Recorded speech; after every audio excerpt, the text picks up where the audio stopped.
నిన్నటి current affairs చివరి ప్రశ్నకు సమాధానం. జాతీయ వినియోగదారుల హక్కుల దినోత్సవం ఎప్పుడు?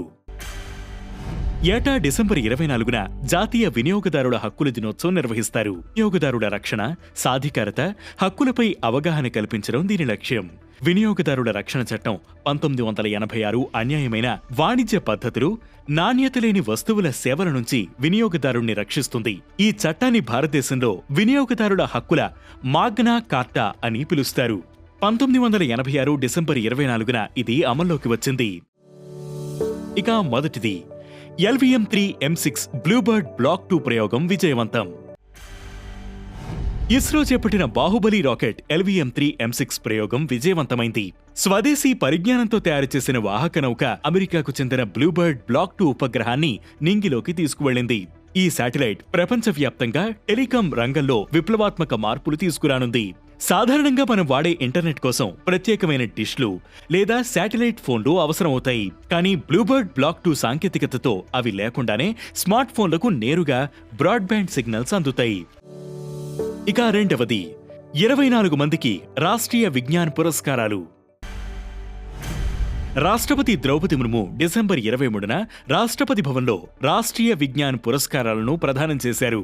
సైన్స్, టెక్నాలజీ అండ్ ఆవిష్కరణలకు అత్యుత్తమ కృషి చేసినందుకు 24 మంది శాస్త్రవేత్తలకు విజ్ఞాన్ రత్న, విజ్ఞాన్ శ్రీ, విజ్ఞాన్ యువ, విజ్ఞాన్ టీమ్ అవార్డులు అందించారు. జయంత్ విష్ణు నార్లికర్కు మరణానంతరం విజ్ఞాన్ రత్న పురస్కారం లభించింది. ఇక మూడవది మొదటి కాలుష్య నియంత్రణ నౌకగా సముద్ర ప్రతాప్.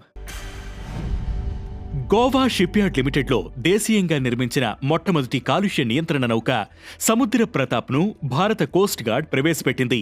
ఈ నౌకలో ఇంటిగ్రేటెడ్ ఫైర్ కంట్రోల్ సిస్టంతో కూడిన 2 12.7 millimetre stabilised remote controlled guns, dynamic positioning system, pollution control కోసం flush type side sweeping arms వంటి అధునాతన అత్యాధునిక వ్యవస్థలు అమర్చారు. ఇక నాలుగవది పాలిమర్ 1 రియాల్ బ్యాంక్ నోటును విడుదల చేసిన ఒమన్. ఒమన్ మొట్టమొదటి పాలిమర్ 1 రియాల్ బ్యాంక్ నోటును ఆవిష్కరించింది.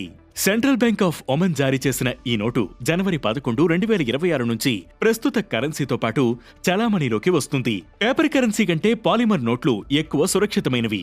ఈ నోటు డిజైన్ ఒమన్ సాంస్కృతిక వారసత్వాన్ని, ఆర్థిక పురోగతిని హైలైట్ చేస్తుంది.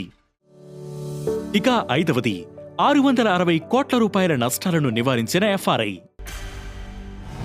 ఫైనాన్షియల్ ఫ్రాడ్ రిస్క్ ఇండికేటర్ 6 నెలల్లో 660 కోట్ల రూపాయల నష్టాలను నివారించినట్లు టెలికమ్యూనికేషన్స్ విభాగం తెలిపింది.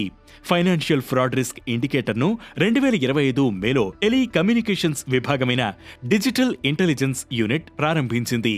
ఇది మొబైల్ నంబర్లను మీడియం, హై లేదా వెరీ హై రిస్క్ గా గుర్తించే వ్యవస్థ. ఇది బ్యాంకులు, నాన్ బ్యాంకింగ్ ఫైనాన్షియల్ కంపెనీలు, యూపీఐ ప్రొవైడర్ల కస్టమర్లను రక్షించడంలో సహాయపడుతుంది. ఇక ఈ రోజు current affairs question: Indian council of forestry research and education ప్రధాన కార్యాలయం ఎక్కడ ఉంది? ఈ ప్రశ్నకు సమాధానం మీరే కామెంట్ చేయండి.